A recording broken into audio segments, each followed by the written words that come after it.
오늘은 이제 메디컬 세특 주제 추천드릴 거고요. 이 메디컬 같은 경우에는 이제 약대, 의대, 치대, 한의대, 수의대 그 전 대학교들 그렇게 메디컬 관련된 학과들을 추천드릴 거고, 그 외에도 이제 뭐 약대를 지망하는 친구 중에 뭐 화학공학과나 생명공학과에 관심이 많은 친구들도 있을 거고, 그리고 또 뭐 신약개발학과 혹은 뭐 방사선 의료생명공학과, 뭐 화생명공학과 이런 식으로 이제 생명, 메디컬 관련해서도 좀 계열들이 되게 많잖아요. 간호학과 친구들도 그렇고. 그래서 그 친구들 모두 통용돼서 주제를 탐구할 수 있는 것들로 이제 제가 세특 주제를 가져왔고요. 그래서 많이 도움이 될 거고, 이 지금 이렇게 만들어진 영상 자체는 이제 저희 매드스카이에서 이제 런칭한 그 정보미의 생기부 자료 토대로 거기 있는 내용 가져와서 이제 수업을 하는 거다라고 생각을 하시면 될 것 같고, 이 영상 같은 경우에는 뭐 제가 내용들을 다 설명해드리진 않을 거예요. 다 설명하는 영상을 찍었더니 1시간이 넘게 나오더라고요. 그래가지고 최대한 컴팩트하게 이 내용이 어떻게 세특이랑 연관될 수 있는지, 이거를 어떻게 어떤 과목이랑 연관을 지을 수 있고, 이 내용이 정확히 뭔지 그냥 진짜 가볍게만 다뤄보고 바로 넘어가는 식으로 하겠습니다. 지금 이 영상 같은 경우에는 이제 이과 주제, 문과 주제로 나눠서 진행을 할 거고, 이과 주제 같은 경우에는 이제 뭐 화학, 생명공학 아니면 뭐 그냥 과학, 수학 이런 식으로 진짜 이과적인 과목 내에서 역량을 드러낼 수 있는 주제들로 선별을 해서 가져왔고요. 문과 주제 같은 경우에는 이제 문학, 독서, 사회탐구, 이런 영어, 이런 문과적인 과목들 있잖아요. 그 문과적인 과목 내에서 이제 문과적인 키워드를 드러낼 수 있게끔 주제를 선별해 왔습니다. 그래서 이과 주제 3가지, 문과 주제 3가지 그렇게 말씀을 드리도록 하겠습니다. 자, 진행해 보도록 할게요. 일단 첫 번째 이과 주제는요, 미생물에 대해서 말씀드릴 겁니다. 이 위에 같은 경우에는 이제 보시면은 그냥 한번 읽어보시면 돼요. 항생제가 박테리아의 세포벽 합성을 방해하거나 단백질 합성을 억제하는 원리, 그리고 균이 이를 회피하기 위해 효소를 분비하거나 유전자를 변이시키는 메커니즘을 이해한다 라고 적혀있는데, 지금 제가 가져온 이 내용은 이제 미생물 관련된 내용이거든요. 여러분들은 아직 미생물에 대해서 배우지 않으시고, 미생물이라고 하면 사실 잘 모르잖아요. 미생물 하면은 그냥 뭐 미생물, 작은 균 같은 건가? 뭐 이 정도로만 생각을 하실 텐데, 미생물도 사실 분류가 되게 많거든요. 미생물 안에 이제 세균도 있고 원충, 혹은 이제 뭐 바이러스 같이 이제 좀 작은 생명체들, 뭐 바이러스 같은 경우에는 사실 생명체는 아니지만 뭐 아무튼 이런 많은 다양한 분류들이 있는데, 그 분류들을 합해가지고 이제 미생물이라고 말하고 있고요. 그 미생물이 왜 중요하냐면은 우리 몸속에서 질병들이 일어나잖아요. 그럼 보통은 이제 우리 몸에 문제가 생겨가지고 질병이 일어나는 경우들도 많지만, 이 미생물 때문에 우리 몸이 아프는 그런 경우들도 많이 발생하거든요. 그래가지고 우리는 이제 아플 때 미생물을 처리하기 위해서 뭔가 약을 먹어요. 그때 이제 쓰는 게 항생제라고 생각을 하시면 되고, 항생제뿐만이 아니라 항원충제, 항진균제, 항바이러스제 이런 식으로 뭔가 미생물 자체를 죽이는 약, 그거를 이제 항어쩌고제라고 말을 하거든요. 그래서 여러분들이 그거를 탐구하실 때 가장 중요한 건 어쨌든 미생물에 대한 이해다, 이거를 말씀드리고 싶고, 결국에는 의대, 약대, 치대, 한의대, 수의대 할 거 없이 그냥 미생물 자체는 우리 몸에 질병을 일으키는 요소이기 때문에 어느 정도 이해는 꼭 필요합니다. 그리고 꼭 지금은 미생물이 질병을 일으킨다 라고 말만 하고 있는데, 사실 미생물이 질병만 일으키는 것 뿐만이 아니라 우리 몸 안에서도 되게 유익한 영향을 주는 경우도 많거든요. 예를 들어 뭐 장내 미생물 같은 경우에는 뭐 이제 장내 미생물이 파괴되면은 우리 몸의 소화 체계가 망가지고 약간 그런 경우들도 많이 발생해요. 그래가지고 이걸 통해서 말씀드리고 싶은 게 뭐냐면은, 어쨌든 미생물이 좋든 나쁘든 우리 몸에 있어서 질병을 일으키거나 아니면 우리 몸의 생리작용에 되게 중요한 영향을 끼치고 있고, 그거에 대해서 꼭 이해도가 필요하다 이 말씀을 드리고, 좀 더 여기서 자세히 설명을 드리자면요, 이제 그람 양성 세균에 대한 이제 그림을 가져왔어요. 그람 양성 세균이 정확히 뭐냐면은, 아까 말씀드렸다시피 미생물에는 이제 세균도 있고 진균도 있고 뭐 여러 가지 분류가 있다고 했는데, 미생물 중에 세균, 그 세균도 또다시 분류를 나눌 수 있거든요. 그람 양성균과 그람 음성균 이런 식으로 나눌 수가 있는데, 이거는 이제 대학교에 올라오셔서 대학교 2학년 혹은 3학년 때 미생물학이라고 배워요. 그때 이제 좀 자세히 배우는 내용인데, 세균의 이제 세포 구조, 특히 그람 양성 세균의 세포 구조 이런 식으로 가져와가지고 이제 세균에 대해서 되게 상세하게 배우게 되거든요. 근데 이거를 사실 고등학교 때 배우기는 조금 어려운 내용이야. 애초에 대학교 내용이니까. 근데 이제 좋은 학교나 아니면 이거에 대해서 관심도가 있는 학생들은 이거를 뭐 생명과학 2시간이나 아니면은 생명과학 1시간에 뭐 세포 배울 때 같이 뭔가 섞어서 하거나, 아니면 동아리 시간에 실험을 진행하면서 실험에 대한 내용으로 가져와가지고 탐구를 하시는 경우들이 많더라고요.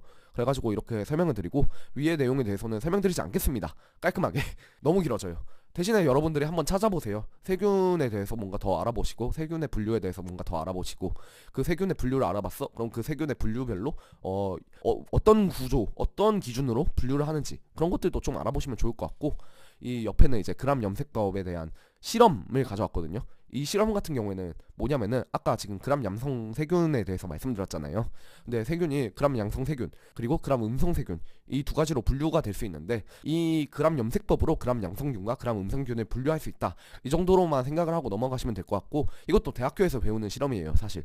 그렇지만 이미 하는 애들은 하고 있다. 그래서 여러분들이 좀 수준급의 활동을 하는데 대학교 과정에서 뭔가 좀 하고 싶은 활동이 있다 하면은 그람 염색법 정도 추천드리고 넘어가겠습니다. 다음 내용은 이제 노인 합병 질환. 그러니까 뭐 이제 노인들이 나이를 먹게 되면은 약을 줄줄이 달고 살게 되거든요. 진짜 안 먹는 약이 없어. 되게 많은 약들을 먹는데 왜 그렇게 약을 많이 먹게 되냐면은 애초에 나이가 먹게 되면은 사람이 몸이 한두 군데 고장 나면서 고혈압도 오고 당뇨도 오고 이상지질 혈증도 오고 뭐 치매도 올 수 있고 엄청나게 많은 합병증이 오게 돼요.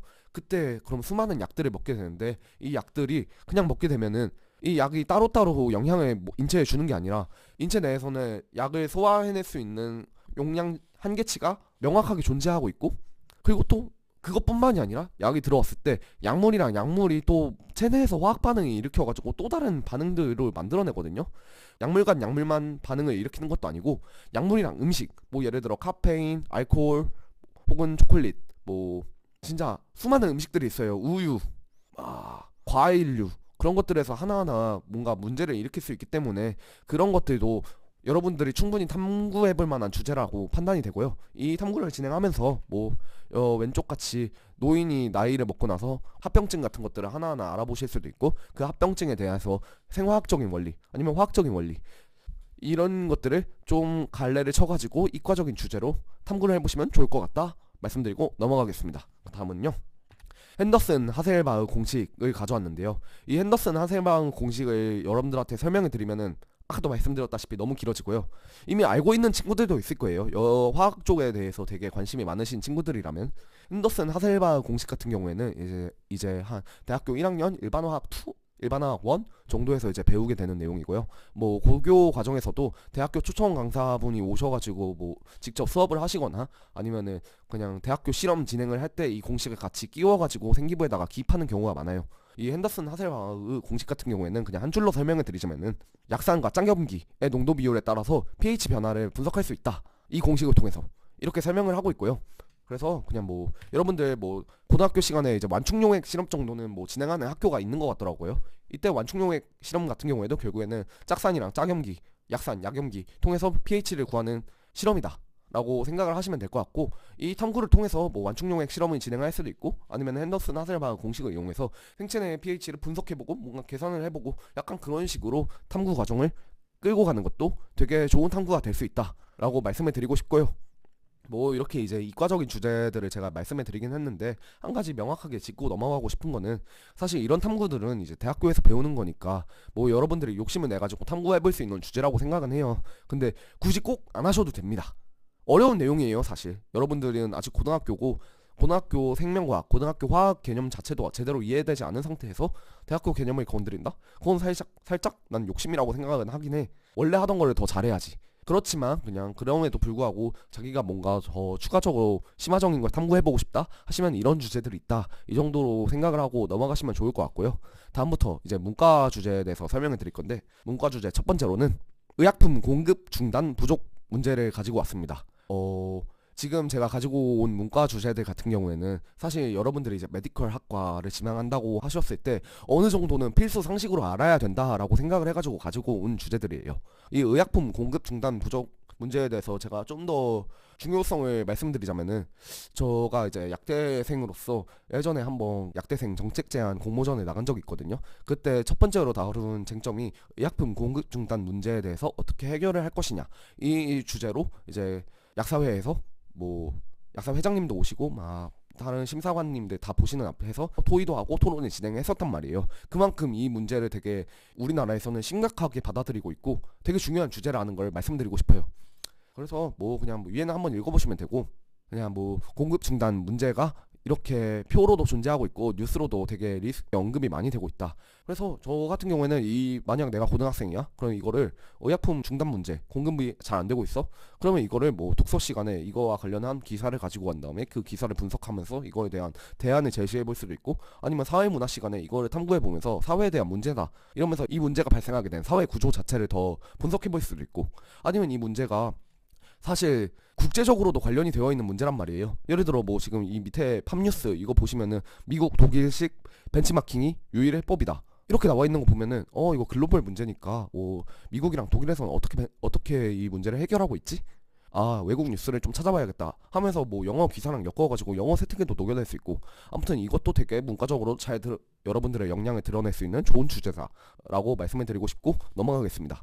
그 다음으로는요, 이제 성분명 처방에 대해서 말씀드릴 건데, 이 성분명 처방 같은 경우에는 진짜 핫 이슈예요. 여러분들이 이거 무조건 아셔야 됩니다.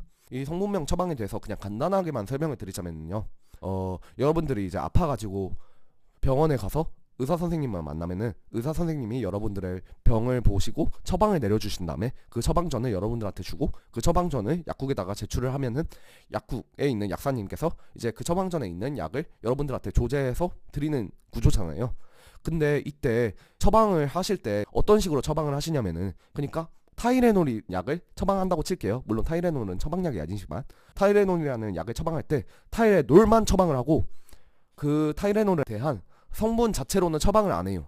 이게 정확히 뭔 말이냐면은 여러분들이 이제 이거를 이해를 먼저 하셔야 돼요. 우리나라의 약은 오리지널 약이랑 제네릭 약 이렇게 두 개로 구분을 할 수 있거든요.